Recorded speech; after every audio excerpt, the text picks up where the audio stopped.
Hi everyone, this is a quick video on how to get Istation on your new student computers. And so if you would just go to up at your web browser, if you just go to Istation.com, all right, and whenever you get there, this screen here opens up, and of course right to your upper right hand corner you should see the download and technical info that you click on, and then on this screen all you're going to do is scroll down, and when you scroll down it gives you your platform choices. And so if you will go to the where it says Chrome device, it gives you download and then a box, and then it says visit the Chrome web store. So if you click on that, visit the Chrome web store, it opens up with this screen right here.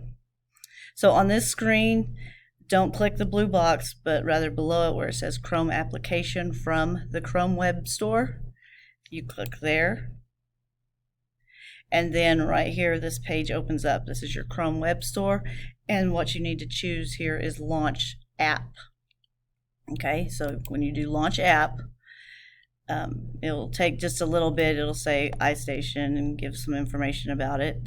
Please enter your username and now password. it's already installed on mine here, but what it will do on yours, it will come up with the white box where you need to type in the domain.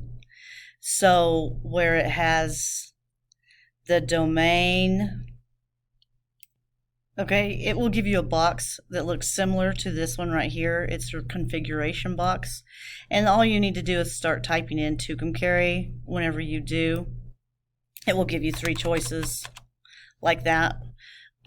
As you can see on your screen, it says the admin, the tucumcari.tucumcari.New Mexico, and then the tucumcari.ms.tucumcari.New Mexico.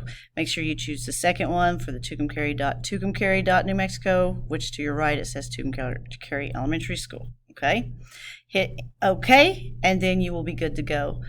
And then there will be no problem after that. I believe your students can click on down at the Windows, it's not Windows on theirs, but the little circle, and whenever it shows their little programs, it will be listed there at the bottom as one of their installed programs or apps. Okay, hope this helps.